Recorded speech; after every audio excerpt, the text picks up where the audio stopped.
Começou, boa tarde pra você, porque começou aqui, ó, na quarta-feira de cinzas, ao vivo para o Brasil inteiro, daqui da Rede Vida de Televisão para o mundo.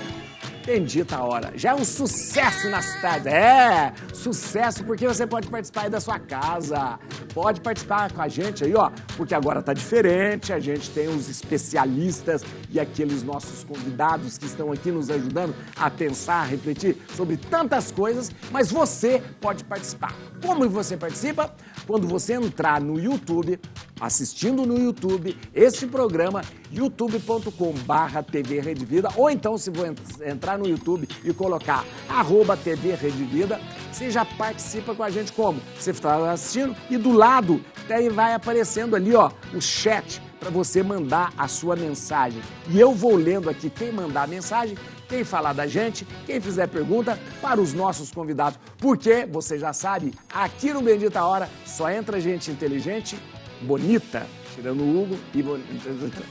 Ó, eu tô recebendo aqui, olha, doutora Verusca Gendov, nossa amiga, psicóloga, uma referência pra gente aqui, ó, especialista na área clínica e neuropsicologia. Obrigado, Verusca. É um prazer estar com você. Muito bom, muito bom você estar aqui, viu? É sempre muito bom. Desse lado aqui é o Dr. Júlio Rocha. Dr. Júlio Rocha todo mundo conhece. Dr. Júlio Rocha é a grande voz aí da neurocirurgia. O Dr. Júlio Rocha tem o maior canal de neurocirurgia do mundo. E pra gente, a gente tem uma alegria. Muito obrigado, doutor. Obrigado. Doutor, é que é muita gente agora, né, padre? Aqui é muita gente. O Dr. Júlio, obrigado. E o Dr. Júlio tem, olha, uma Verusca, sempre que a gente precisa, sempre que a gente convida, estão aqui porque tem um cuidado muito grande com as coisas e com as pessoas. Então, obrigado, doutor. Obrigado. Obrigado mesmo. E o nosso jornalista aqui, Hugo Rocha, porque o nosso jornalista, Hugo Rocha, é para nós aqui queridíssimo e inteligentíssimo. Obrigado. Eu vou daqui da casa, ele tem um programa aqui na segunda-feira à noite, né, frente a frente, 10h30, frente a frente, programa ao vivo, entrevistando personalidades do mundo político e empresarial. E todo mundo, e filósofos, e arcebispos. Tudo, é isso mesmo, olha que beleza. E daqui a pouco chega, a gente reza para chegar, o Ard que vai chegar daqui a pouco, que é o nosso professor, pesquisador. Não chegou ainda não, né? Não chegou não. Tá bom? Então, olha aí. Mas vamos ver. A gente começa o programa, Dr. Júlio e Verusca, com um pensamento do dia, para que a gente possa refletir. Vamos ao pensamento do dia. Do Allen. Não é que eu tenha medo de morrer, é que eu não quero estar lá na hora que isso acontecer. É interessante, é verdade. Eu também não precisava estar nesse momento. A Eva Camargo falava assim, ela falou assim, não tem medo de morrer, eu vou sentir... Ela falou, é que eu vou sentir muita saudade. Ela falou, não tem medo de morrer, é que eu vou sentir muita saudade da vida. Não tem medo de morrer, não. Não tem medo de morrer. Eu tenho uma convicção muito clara e muito certa da vida eterna. Tenho mesmo. Aliás, eu vivo pregando isso, né? Então, eu não tenho medo da hora que a morte chegar. Mas isso faz com que a gente viva melhor. Viva melhor. Eu não sei como que de repente, na área de vocês, psicológica, é ruim, né?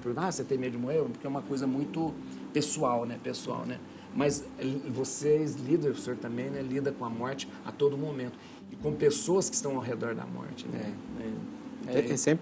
Tem até um artigo bem interessante que é Como os Médicos Morrem, do New York Times. Ele mostrando que é diferente da média da população. Porque, geralmente, assim, por você ter o conhecimento técnico, você lida muito com a estatística.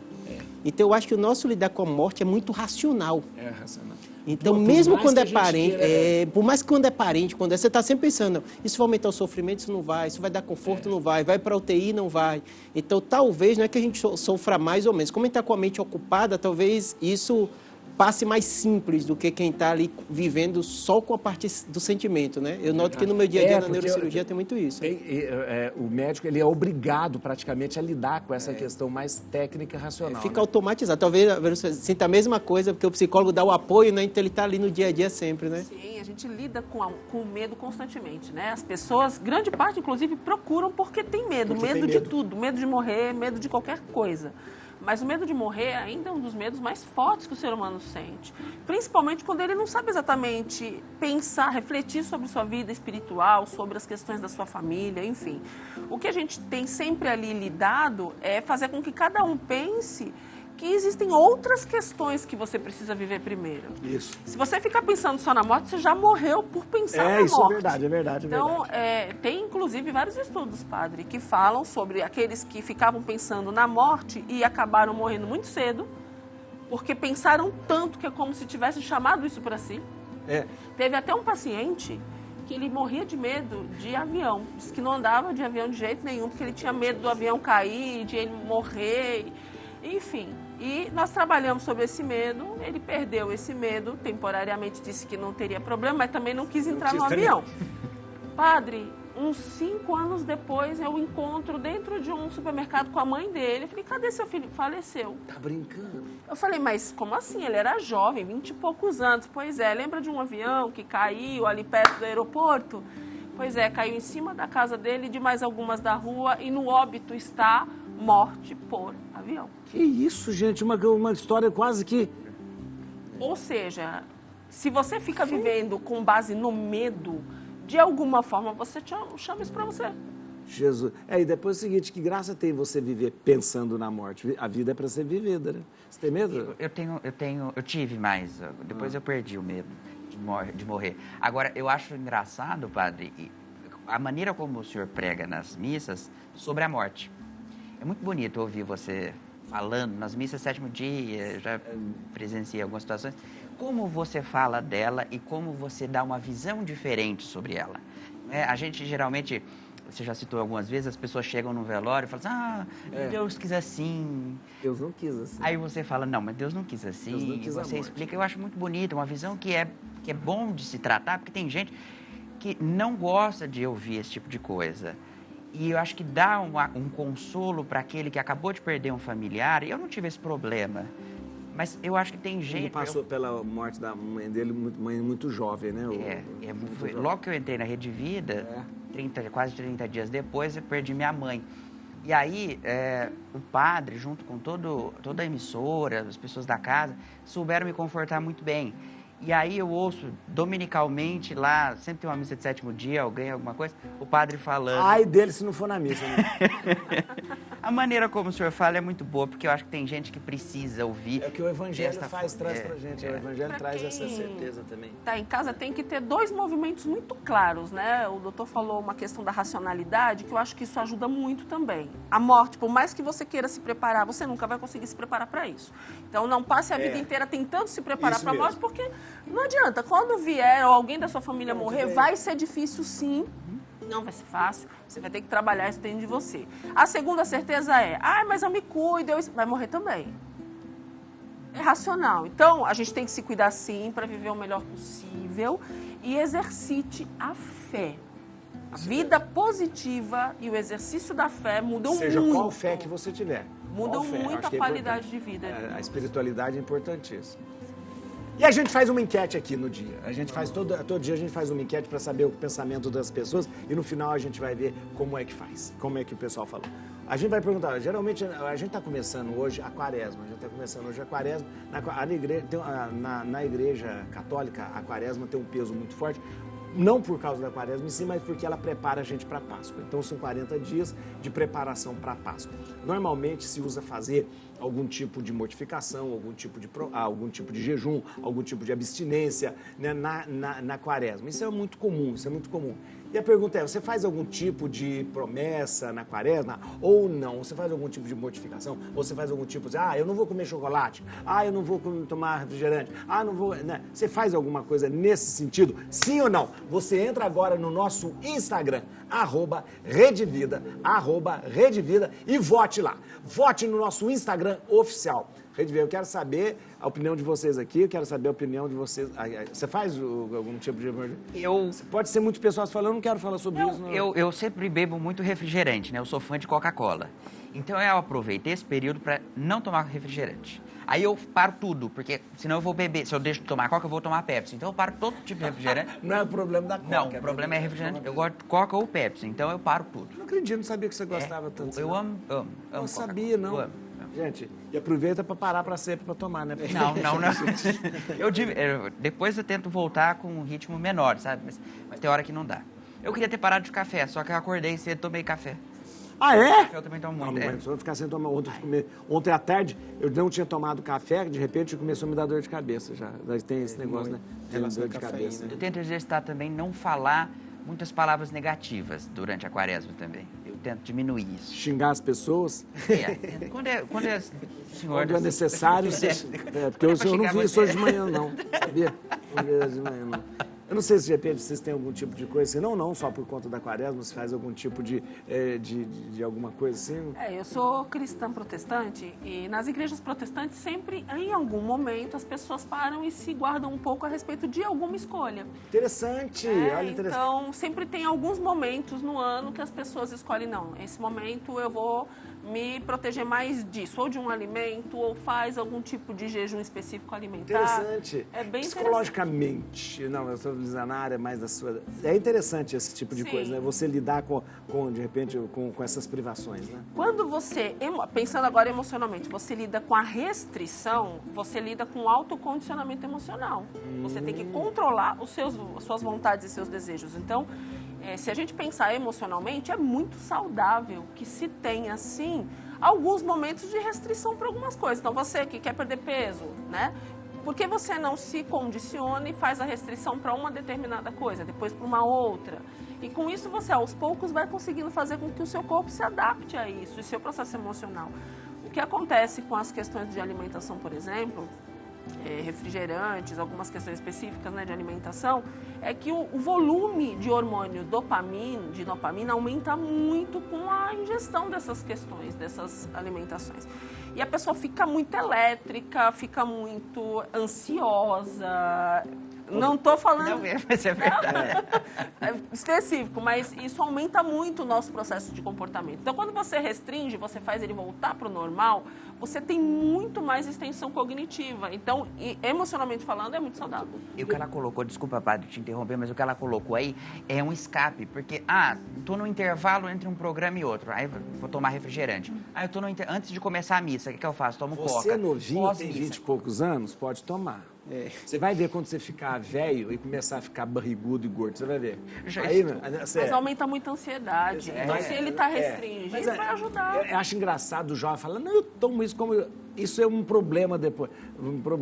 Vai. Eu quero ver você, quando tiver na minha idade, se você tem mesmo. Ô, doutor, na verdade, as pessoas hoje fazem muitas, não por conta de religião, mas essas dietas restritivas muito... que eu, às vezes, acredito que pode ser mais malucas, assim, né? Coisas assim que você fica muito... chamado jejum intermitente, né? Jejum intermitente. É uma coisa que é um desafio com o seu organismo, porque a gente foi feito para comer, né? Com certeza. Eu acho, padre, que assim, cada vez que o conhecimento vai aumentando, a gente vai vendo como o ser humano é diverso, né? Então, antigamente, na medicina, a gente falava uma coisa de alimentação, hoje em dia já mudou, né? Eu até brinco com meus pacientes, eles perguntam, vai para o nutricionista. Porque tem um especialista que só olha. O jejum intermitente cumpre o seu papel, tem dieta hiperproteica que cumpre o seu papel. Então, antigamente, era aquela coisa meio... paixão, sabe?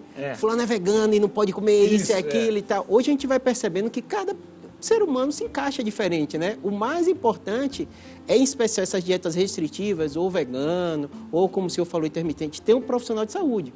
Alguém acompanhando. Tem alguém acompanhando, porque pode dar hipoglicemia, a pessoa pode passar mal, né? Mas tem pessoas que se encaixam com esse tipo de dieta, né? Agora, o principal é esse. O que não dá, e hoje em dia a internet também melhorou isso, é que as pessoas fazem muito sem conhecimento técnico. Então, ela vê alguém fazendo e quer fazer igual e acaba consequências mentais, né? Porque tem muitas dessas dietas que, dependendo de quem é, de como fez, você afeta claramente o seu comportamento e sua cognição. Com certeza. Eu tive pacientes que, por conta de restrições muito agudas alimentares, tiveram alterações mentais graves. Até desenvolvimento de depressão. Então, Então, a gente tem que tomar um cuidado e sempre acompanhar com profissionais. Eu queria falar uma coisa sobre...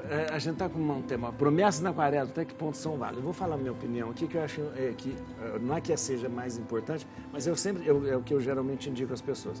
Eu sempre a gente sempre tem que ter cuidado com esse tipo de coisa, que a gente quer machucar o corpo da gente. Eu sempre digo para as pessoas, na igreja, na igreja católica, existe o costume das promessas, ou chamado votos também. Voto, né? O nome, quase que o nome mais certo seria o voto. O voto, na verdade, é uma aliança que você faz com Deus. E que, de repente, a gente acabou se tornando quase que um pagamento, que não é esse o sentido original do voto ou da promessa. Por que nós fazemos promessa? A promessa sempre é um reconhecimento daquilo que Deus fez por nós. Então, é mais ou menos assim, a grosso modo. Eu digo assim, olha, meu Deus, se eu conseguir tal coisa, se eu conseguir essa graça, eu farei isto, tá? Mas eu farei isso não como pagamento daquela graça, porque graça é graça, a gente não paga. Mas eu farei isso para reconhecer que você me fez, me trouxe isso. O que aconteceu? Existe, e isso na cultura católica muito, esse costume de você mostrar para Deus através de um sofrimento. Isso não é bom. Não é bom. Então, de repente, eu vou subir 300 degraus. Isso não muda nada para Deus. Isso não muda nada, a não ser trazer para você um problema muito sério, no joelho, de artrose, alguma coisa. Eu não vou cortar cabelo. O que vai mudar não cortar cabelo? Eu não vou mais fazer, Isso não muda nada. Então, sempre a igreja indica que as promessas devem ser feitas, né? Promessas e votos, com alguma coisa que produza algo na vida do outro. Eu sempre digo para as pessoas, produza algo, né? Prometa para Deus que vai visitar um doente. Isso é bom. Melhor coisa. A pessoa não é só isso, não. Prometa que vai, de repente, cuidar de uma pessoa idosa. Prometa essas coisas que... Então, a gente tem que ir, de repente, mudando esse tipo de coisa, porque a gente pensa que Deus se satisfaz com o sofrimento nosso. Eu vou fazer alguma coisa... Antigamente, usava muito o rag para pessoas, né? Bater. O que Deus ganha com você se flagelando todo? O que alguém ganha? O que a igreja ganha? O que a comunidade ganha com se flagelando? Mas o que pode ganhar quando a gente transforma as nossas promessas em algo que vai gerar alguma coisa na vida das pessoas? Né? É minha opinião. Mas pode falar também. Não, perfeito. Cristo já morreu na cruz justamente por nós. Né? E é sem sentido algumas coisas por conta da condição emocional de algumas pessoas, né?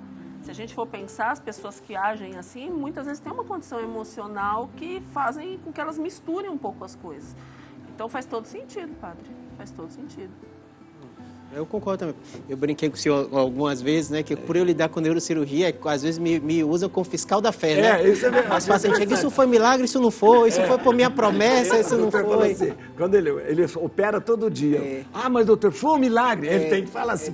Foi um milagre. Aí eu costumo brincar assim, como eu sou técnico, né? Eu tento ir mais para a racionalidade possível. Sim. Eu paciente, não é que eu acredite ou não acredite. Meu papel como médico mas é uma coisa que a gente nota no dia a dia. Quando a pessoa tem um propósito, tem uma missão, eu tenho um amigo meu que é um grande amigo que é ateu. Eu tenho muito amigo ateu, né? Tem muito médico e cirurgião ateu. Até pelo dia a dia dele lidar ser pesado, né? Eu acredito um pouco, dificulta, né? Aí ele brinca, Júlio, eu vou botar qual versículo eu coloco lá, porque os pacientes cristãos são até melhor. Se der certo foi Deus, também se der errado foi Deus, então é o melhor paciente que tem, né? Eu tô tranquilo, né? Mas eu brinco, eu falando com ele, se você olhar, maiores hospitais do mundo vai ter lá a capela, vai ter a parte religiosa. Hoje nos cuidados paliativos que a gente falou da outra vez, já tem o papel da parte religiosa também. Então, sem dúvida nenhuma, isso influencia no seu desfecho. Isso influencia e é um fator do cuidado de saúde. Tanto que o conceito de saúde é o bem-estar físico, mental e espiritual, né? O conceito da OMS de saúde. Hoje em dia, né? A fé está sendo levado, inclusive, de uma seriedade muito maior do que antes. Está sendo considerada, né? Muito bom.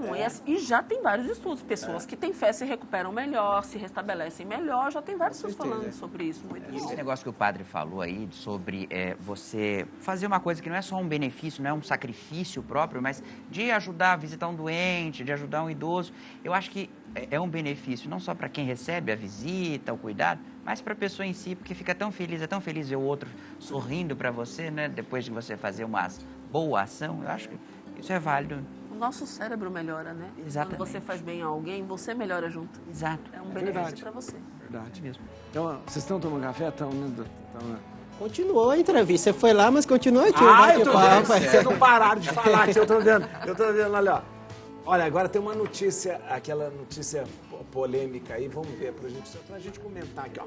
Baby do Brasil faz discurso religioso em Salvador e Ivete rebate. Macetar o apocalipse.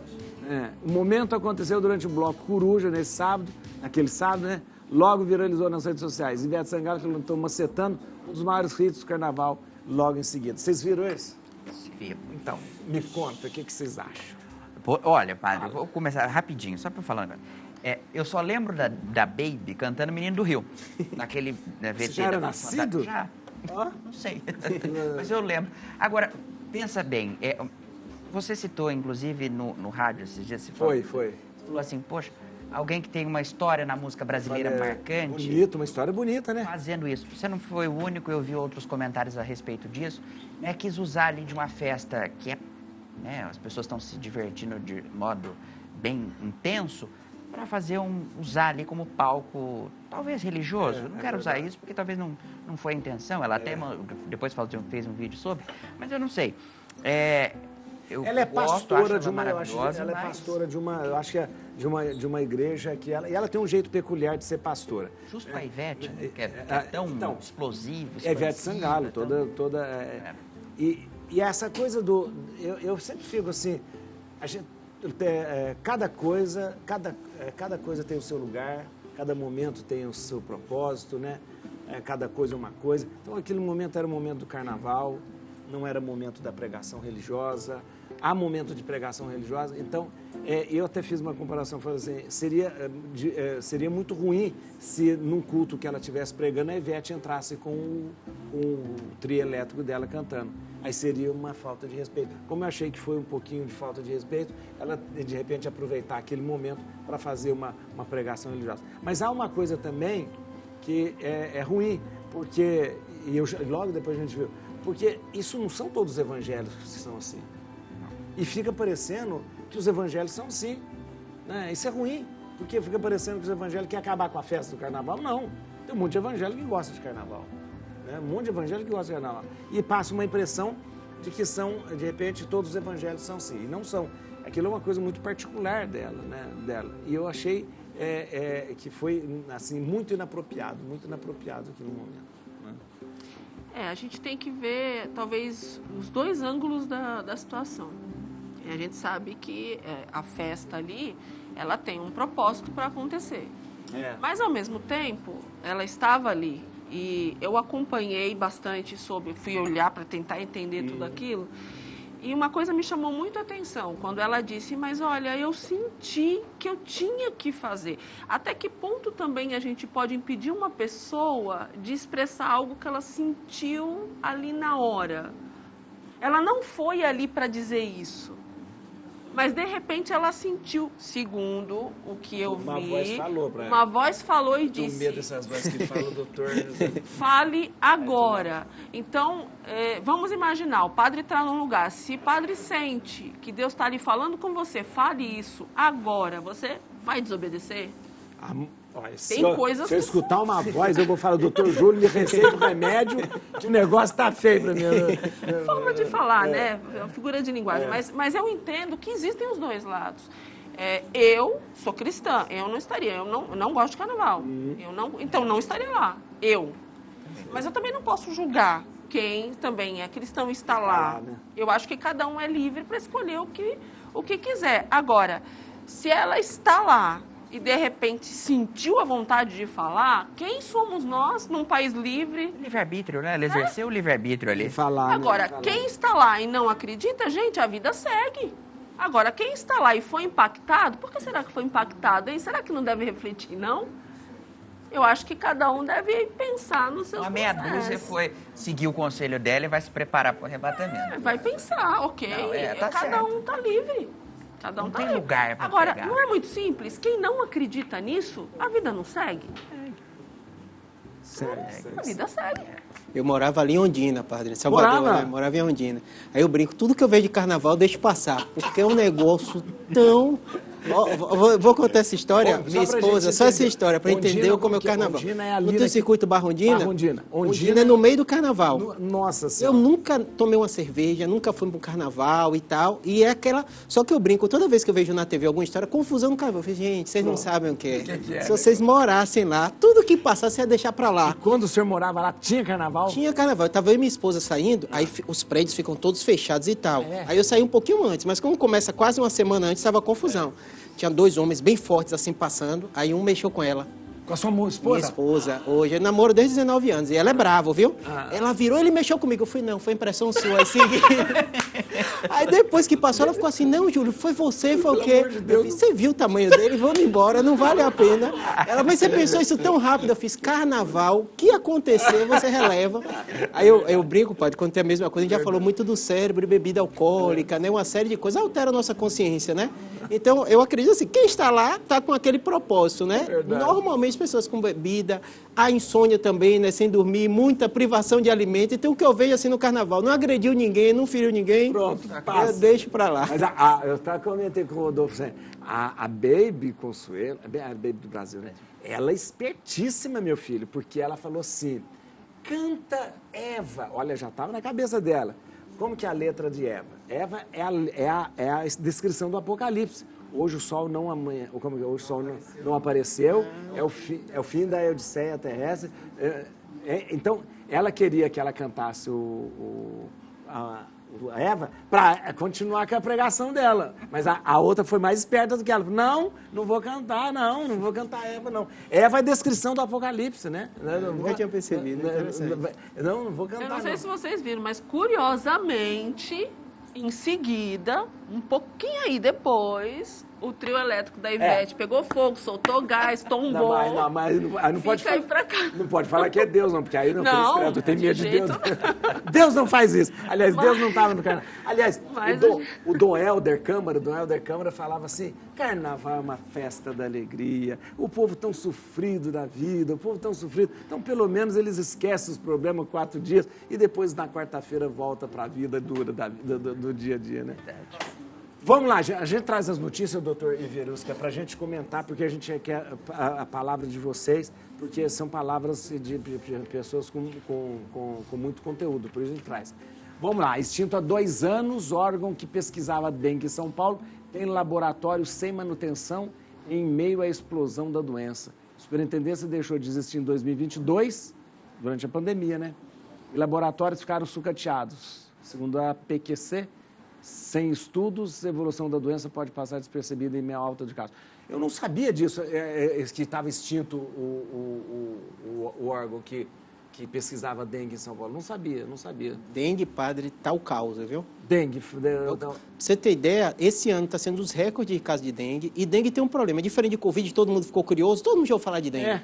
Então as pessoas nem ligam, mas a dengue é assim mesmo. Mas a gente está tendo recorde de casos, né? Mais de 500 mil casos. 500 mil casos? 500 mil casos, né? A gente já tem dezenas, não tem tantas mortes, que a maioria dos casos de dengue são dengues mais leves, né? Mas tem o risco de dengue hemorrágica e é uma doença que tem vacina. O grande problema é que a Qdenga é uma das vacinas mais caras que estão no SUS e o Ministério, segundo ele, por causa da questão financeira, não conseguiu comprar para todo mundo. Poderia ser dado da criança até 60 anos de idade. É uma vacina japonesa.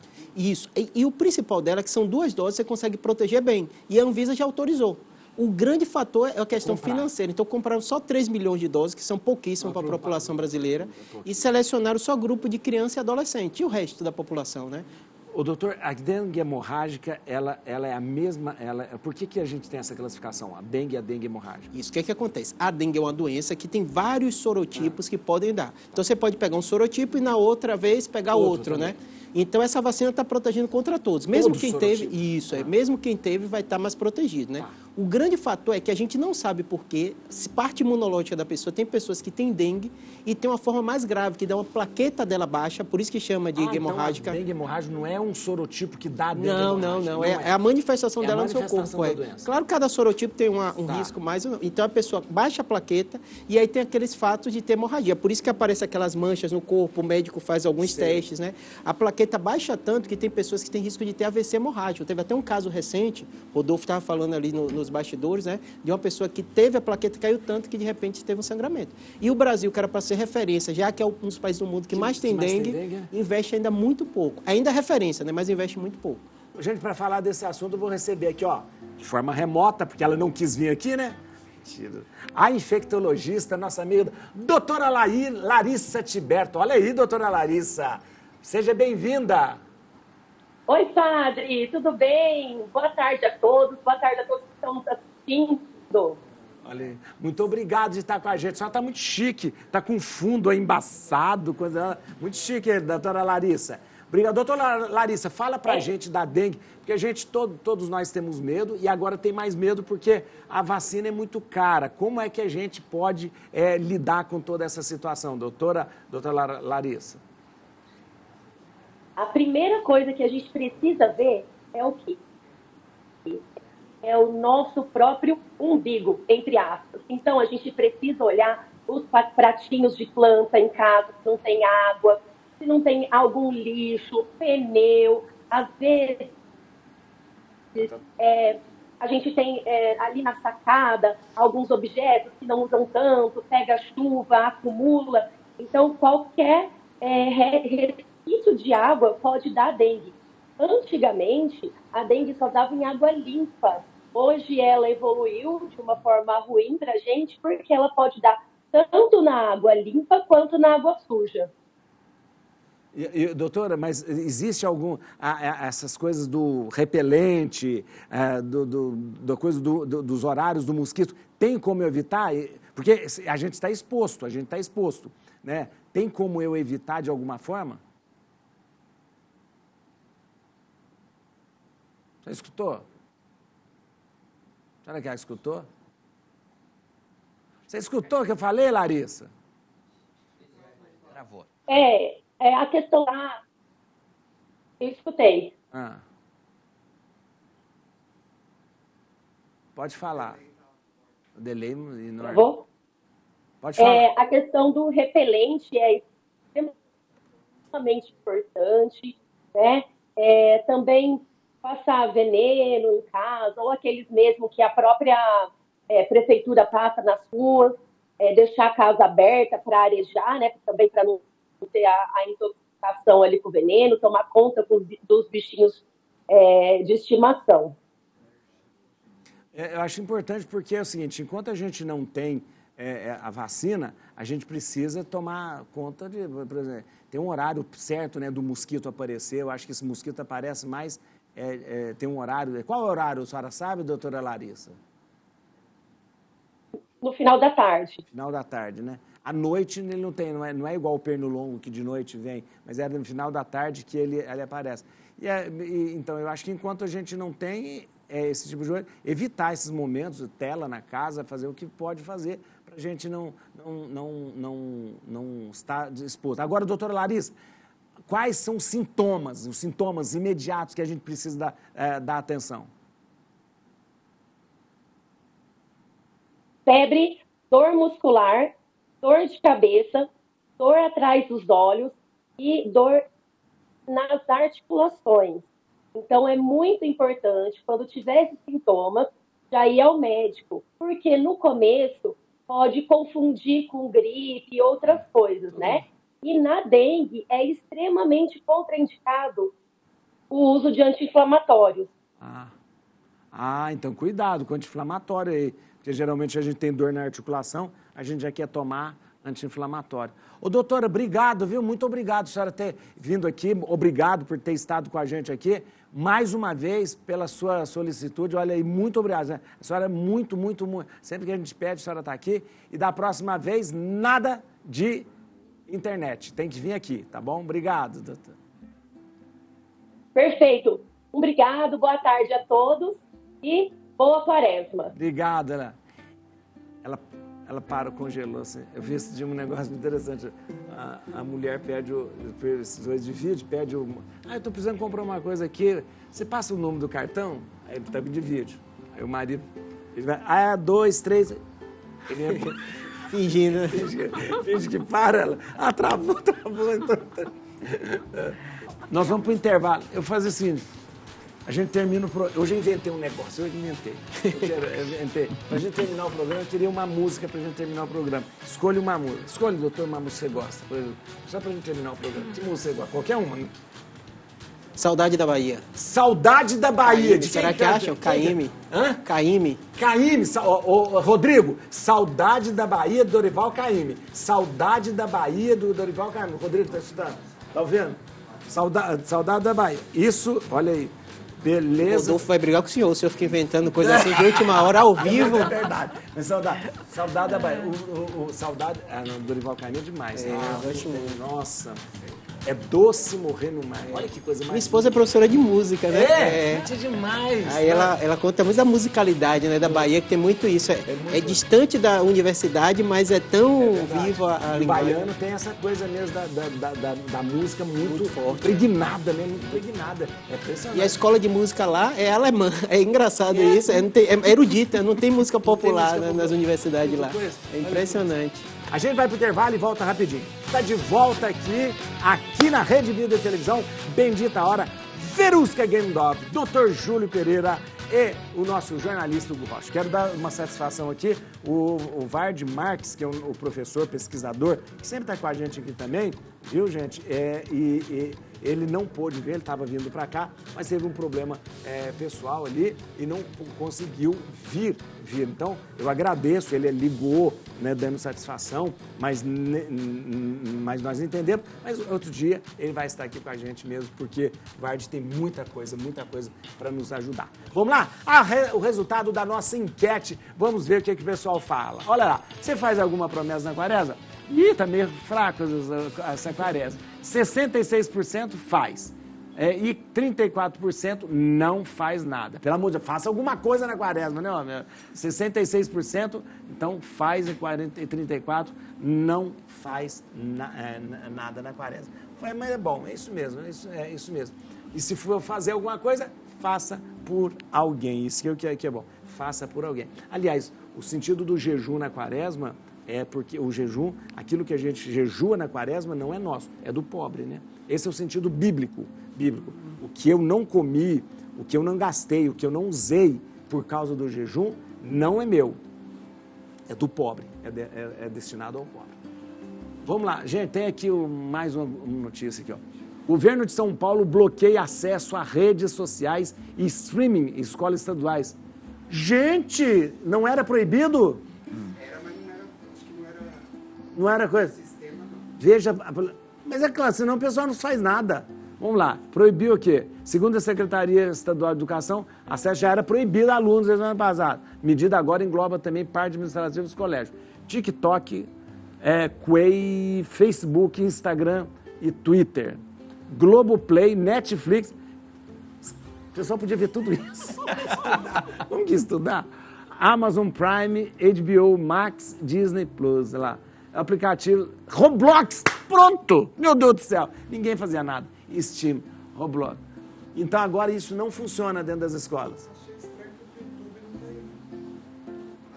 É mesmo, Rodolfo. YouTube não tá. Rodolfo ligou, falou aqui, ó, YouTube não tá. Será que é por causa dos conteúdos que usa na escola? Né? Aulas, É verdade. É verdade. Mas olha que coisa. Doutora Verusca, sabia disso? Infelizmente, algumas coisas se perderam no meio do processo da pandemia e agora estão retomando de novo algumas coisas, né? A gente precisa entender que no processo da pandemia foi tudo muito rápido, não se deu tempo de pensar, de estudar, de refletir sobre nada. Então ninguém parou para pensar sobre essas questões, até porque as pessoas estavam em casa, né? Só que agora é necessário sim uma retomada e estudo é coisa séria. Eu até recebi uma pergunta esses dias de uma pessoa que acompanha minhas redes, dizendo, olha, você sabe o que a gente está vivendo, o momento neném? Pessoas que nem querem estudar, nem querem trabalhar. Como é que funciona isso? A gente realmente está vivendo um momento de desligamento. E se a gente não acordar, como é que vai ser o futuro do nosso país? A gente precisa voltar a retomar algumas coisas. Educação é uma questão séria. Não dá para você associar um conteúdo dentro da escola se você tiver com distração com essas coisas todas aí. Essas coisas não são para esse momento. A mente, ela aprende pela repetição e pela apresentação de conteúdo. É assim que a gente vai desenvolver o processo cognitivo. Então, boa iniciativa, e a gente também precisa, e é uma coisa que eu venho batendo muito, padre e convidados também, nós não temos hoje uma política séria de saúde mental nas escolas. Porque isso foi uma ótima atitude, mas a gente também tem que ter atitudes que ajudem mentalmente e emocionalmente os nossos jovens e as nossas crianças. Porque se a gente não começar a cuidar dessas crianças, para que lá na frente, lá no nosso futuro, elas tenham uma estrutura emocional para o nosso país, a gente vai ter muitas perdas até lá. Então, cuide sim dessas questões, mas comecem a pensar, pelo amor de Deus, políticas públicas em saúde mental infantil, adolescente. Olha como a gente está vivendo hoje. Maior número de crise de ansiedade, depressão infantil, suicídio de adolescente. A gente precisa também trabalhar essas questões. Mas, doutora, a senhora não acha que é difícil, por exemplo, já tem que se preocupar na questão educacional, que nem a questão educacional é investimento feito de modo correto. E ainda ter essa questão da política... Não, mas olha só, por exemplo, digamos que tenha uma política pública que se crie nas escolas, desde pequeno, uma disciplina que trate da questão da saúde mental. Ou seja, você vai ensinar essa criança a saber dar nome aos sentimentos, a entender o seu espaço, o espaço do outro, a entender essa relação familiar. Isso vai evitar um monte de problemas emocionais que estão acontecendo hoje já. Então, a gente tem hoje uma crise grande. O Brasil está considerado praticamente como o país mais ansioso do mundo. A partir das crianças de 1 ano de idade. Tem noção do que é isso? Redes sociais ajudam. Como que essa criança vai aprender se o estado emocional dela não propõe isso? Então, se a gente trabalhar... mas a escola é responsável pela questão mental dessas crianças? Não, mas pode ajudar muito a ensiná-la a lidar com algumas questões. Eu tenho certeza que uma criança mentalmente treinada, ela vai ser muito mais saudável para aprender. E lá na frente nós teremos pessoas muito mais preparadas para lidar. E não perder tanta gente para as drogas, para processos de suicídio, depressão, entre um monte de outras coisas. Então, é só um pedido aí para quem estiver assistindo. Interessante. Preocupa essa coisa, eu não sabia tanto que existia essa liberalidade em relação a esses tipos de coisas nas escolas dessa forma. Aliás, telefone, eu acho que nem pode tirar o telefone celular das pessoas. Eu acho que tem escolas que proíbem. Algumas proíbem. Elas tiram o celular e dão um dispositivo então, que tem controle. Deixar o celular, de repente, praticamente... Vocês não param de falar aqui, nunca vi. Tá doido? A gente é mineiro. Mineiro de Andradina. Falso mineiro. Falso mineiro. Novas pandemias poderão ocorrer em breve. Precisamos estar preparados, diz o diretor do Butantan, Dr. Júlio. O Dr. Júlio sempre foi uma voz muito lúcida no tempo da pandemia. Eu estava dizendo aqui para o pessoal, o Dr. Júlio foi uma lucidez necessária no Brasil, né, para nos trazer essa certeza de que a gente era alguma coisa séria, grave, mas a gente precisava, né, também ter esse momento de buscar o tratamento, a saúde, esperar fazer. Quando fala de novas pandemias, a gente está falando de que pandemias exatamente, doutor? O que acontece? A gente sempre conviveu, enquanto sociedade, com alguns episódios agudos, né, de crise de problema de saúde pública, né? As infecciosas são as que mais assustam todo mundo, né? Mas a gente está até falando nos bastidores ali que tem outras pandemias de saúde mental que está muito grave, né? Mas na parte infecciosa, realmente o Brasil é referência global de medicina tropical. O Butantan, Fiocruz, são institutos referências, né? E a gente consegue fazer. Falta investimento. Tanto é que essa vacina da dengue, o Butantan já falou, eu tenho minha vacina da dengue. Já apresentou fase 3, foi aprovado, publicado nas maiores revistas do mundo, né? Vai apresentar a Anvisa e a gente vai ter a vacina daqui. Então, a gente, enquanto sociedade, tem 2 problemas. Um, a gente falou aqui, que é a rede social, as mentiras, que a gente tem que ter algum tipo, enquanto sociedade, de ver como a gente vai lidar, informando, educando a população para filtrar, porque para mim é impossível você controlar fake news, é um fenômeno global, problemático, né? Segunda coisa, as pessoas verem quais são as fontes de evidência. Por exemplo, se eu fazer um programa desse, aí tem o Rodolfo prepara a pauta, aí tem a TV, alguém confere, Júlio é formado mesmo, não é formado, na internet você joga qualquer coisa. Então, esse tem um aspecto importante quanto sociedade, de órgãos como o Butantan, Fiocruz. Fiocruz tem um canal do YouTube excelente, faz referência de... Eu fico até com vergonha, que eu sou neurocirurgião, tem um canal jornal com 1 milhão e faço Covid, eu vejo a informação que a Fiocruz solta, transmito a linguagem, dá não sei quantos mil vídeos. Mas é isso, né? As instituições públicas também têm que se modernizar, fazer uma linguagem mais jovem, né? Porque conteúdo tem, né? É verdade. O Butantan lidou bem com a pandemia, mas vamos ver outra pandemia. A gente está até discutindo antes, né? Será que vai ser tão forte como o Covid? Acho difícil, mas é possível. Então a gente tem que estar preparado. Porque, na verdade, o fato das pandemias acontecerem não é questão se vão acontecer, é quando. Isso, vão acontecer, quando. certo. É só ninguém sabe quando, elas vão acontecer. Com certeza. Vão acontecer, né? Diferente dos outros animais, a gente, ser humano, é muito hábil, né? Então, por mais que a gente fale de Covid, por mais que a gente fale dos problemas, foi genial a resolução do problema. Sim. Comunicou rápido, o mundo inteiro. rápido. Por mais que o isolamento teve aquela briga, as pessoas respeitaram. O mundo andou junto com a OMS. A vacina foi a mais rápida da história. A vacina recorde de aplicação, com bilhões de doses aplicadas no mundo inteiro, né? Houve um Então, aprendizado disso também. Se a gente compara com a da gripe, que foi a última que dizimou, né? É. Parte da população, foi mais rápido, né? Então, por exemplo, a gente podia dizer que o mundo está preparado, está mais preparado? Está longe. Sabe por quê, padre? A gente aceita menos perda. Antigamente era tanta gente, a gente não tinha informação. A gente está falando hoje, né? Morre alguém em rede social, ela está falando quantos pacientes ela perdeu de Covid, eu perdi colegas, perdi, a gente não aceita mais. E está certo. A gente tem que chegar próximo, então está longe. Não era para ter fake news, não era para ter só brasileiro vacinado, só 30% com a vacina em dia. Então, 70%. Por mais que tenha passado por mais que tenha essa... informação. Eu também quero, claro, como profissional, acrescentar aqui, que eu acho que vale a pena deixar claro aqui também como profissional, que a gente precisa prestar atenção nos surtos, né, que andam acontecendo e que não estão sendo muito observados, que são as questões mentais. A gente tem que falar disso. Né? A gente tem percebido crianças muito pequenininhas com processos muito graves emocionais. Sim. Você tem lá estatísticas com casamento. Gente, é assustador o volume de divórcios, porque pessoas estão doentes e não sabem. Pessoas que casam com pessoas doentes porque não sabem. Pessoas que têm perdido jovens por suicídio. O maior surto de suicídio da história por adoecimento mental que ninguém fala. É ansiedade, tá com ansiedade. Parece que tentando diminuir o impacto que causa na mente humana de uma pessoa que sofre com isso. Imagina o que é uma pessoa com uma síndrome do pânico, uma ansiedade, sentindo o corpo dela inteiro tremer, ela pensando que está tendo um colapso orgânico. Então, nós estamos vivendo, sim, uma grande pandemia, vou falar dessa forma, apesar de não ser infecciosa, perfeito. Mas de problemas mentais. E dá para poder, pelo menos, entender que isso está acontecendo. É só você olhar, você que está em casa, olha para sua casa. Você conhece alguém que tenha problema emocional? Eu estou fazendo uma pesquisa, padre, só porque também não tem uma pesquisa nesse sentido, querendo saber quantas pessoas que você conhece têm processos emocionais perceptíveis. Tá lá, quem entrar lá no meu Instagram, tem um linkzinho da Bio, você pode participar lá, é gratuito, isso vai ajudar, porque eu estou querendo criar algum tipo de ideia, de projeto que possa ajudar, porque tem muita gente que não tem condições de pagar um tratamento.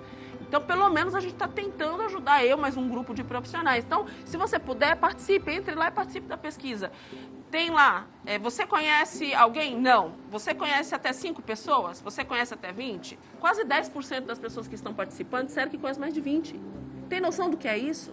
Gente, são pessoas reais, tá? Não é um bot, não.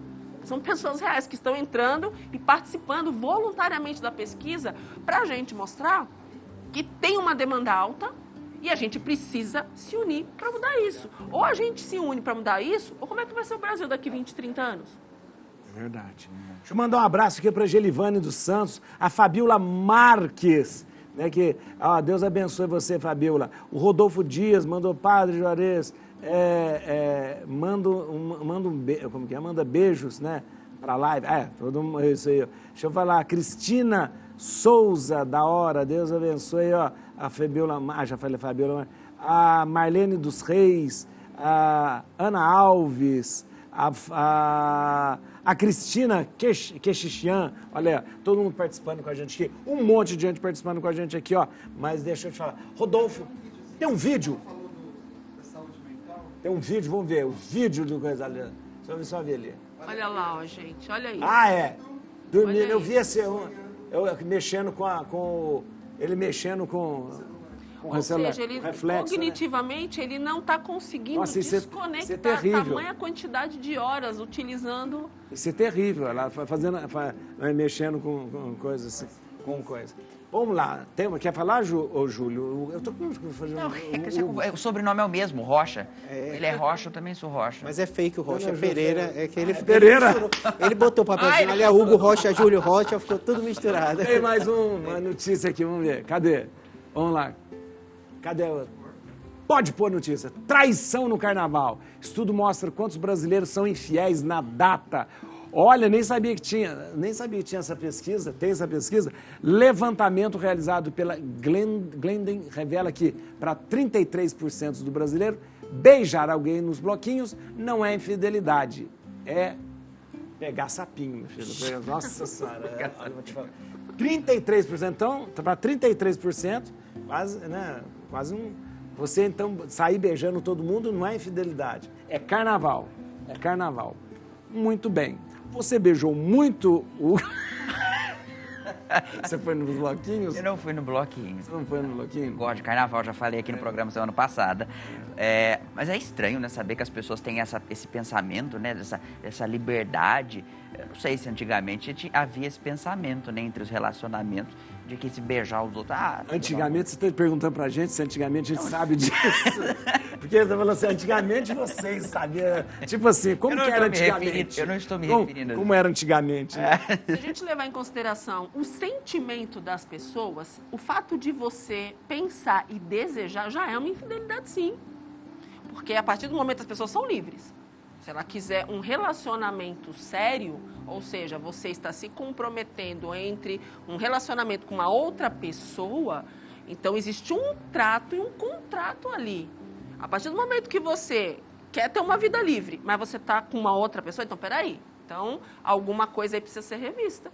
As pessoas são livres para decidir o que quiser da vida delas, mas a partir do momento que ela está junto de uma outra pessoa e está comprometido através até mesmo de um documento, então, peraí, você não pode sair por aí... É a percepção... Porque isso é humilhante para quem ficou ali sendo enganado.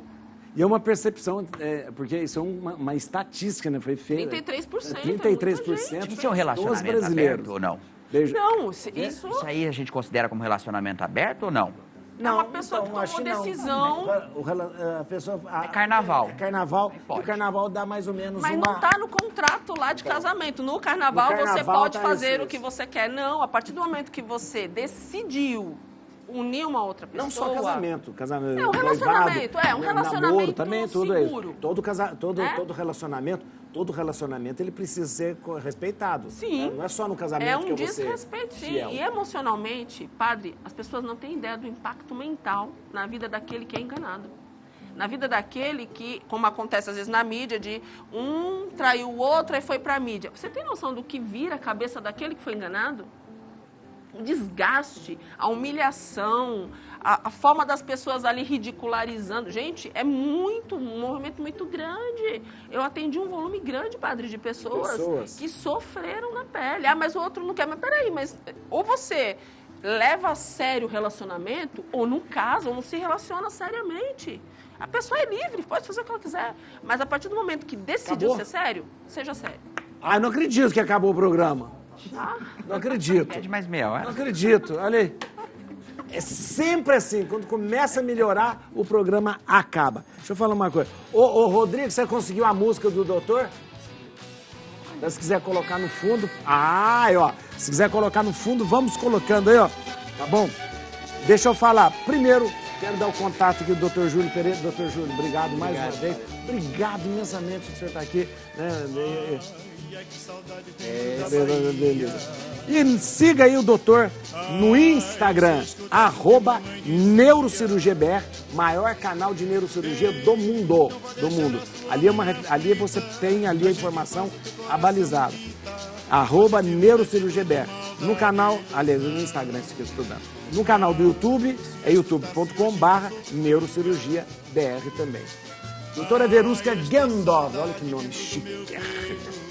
No Instagram, @doutora Verusca, com K. Isso aí. E no canal do YouTube, doutora Verusca. E o site é sempre lá, equipesonline.com. Do Hugo é @redevida. E aqui Frente a Frente segunda, lembra? E o Frente a Frente segunda. Quem vai estar segunda-feira? Segunda-feira nós temos o secretário Fabrício Cobra, aqui da cidade de São Paulo, e vai falar um pouco aí do centro da cidade. Beleza, segunda-feira. Muito obrigado você. Amanhã a gente encontra como é que dia? Amanhã é quinta. Meio-dia e depois às 3 horas da tarde com você aqui. Fica com Deus, Deus abençoe. Fica com Dorival Caymmi. Levanta o som. Ai, se ter saudade é ter algum defeito, eu pelo menos mereço o direito de ter alguém com quem eu possa me confessar. Ponha-se no meu lugar e veja como sofre um homem infeliz que teve que desabafar, dizendo a todo mundo que ninguém diz.